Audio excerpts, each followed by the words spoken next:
5, 4, 3, 2, 1, start.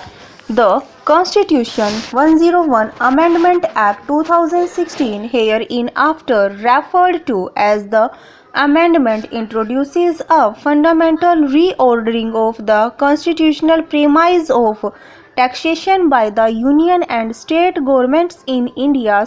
It is the framework to enable the introduction of the goods and services tax (GST). It confers new powers upon the Union Parliament and state legislative assemblies, and also creates institutions that have a significant bearing on the federal character of the Constitution. The pre-amendment constitutional scheme had a vision of taxation of goods and services supplied within the India.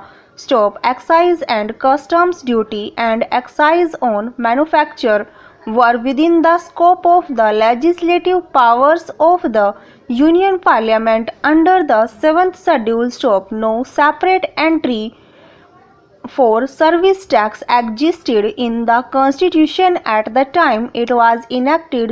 In T.N.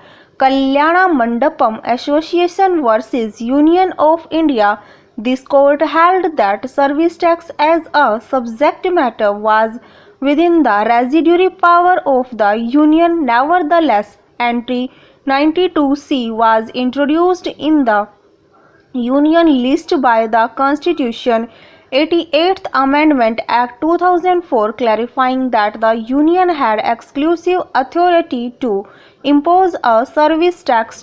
Taxation of sale and movement of goods was within the exclusive purview of the states by entries 52 and 54 of the state list (list 2nd) of the 7th Schedule to the Constitution The delineation of Union and state taxation powers through the Union and state lists of the 7th Schedule was precise and clear, leaving little room for any overlap in the kind of taxes that the Union could impose and those that a state could levy. The concurrent list or list 3rd of the 7th Schedule contained no taxing entries, signifying that the constitutional scheme for taxation was to apportion two distinct exclusive spheres of taxation for the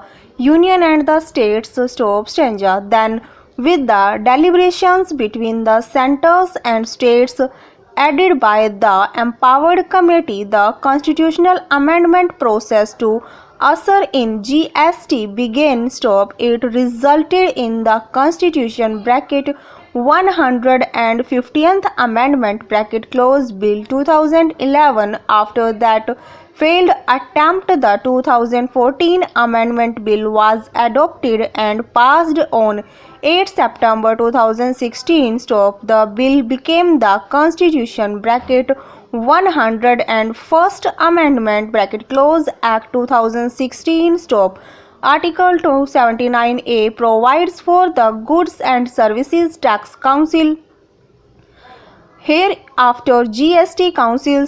These provisions also changes the underlying constitutional philosophy to a certain extent. Subclass within 1 of Article 279A creates a new constitutional institution and confers upon it the power to make recommendations to the Union and the states, providing that certain functions of other constitutional institutions shall be carried out on the basis of the recommendations of the GST Council. Has overarching jurisdiction and carries extensive functions in relation to the design and structure of the goods and services tax, has a substantial role in the resolution of disputes amongst the executive governments relating to GST, etc.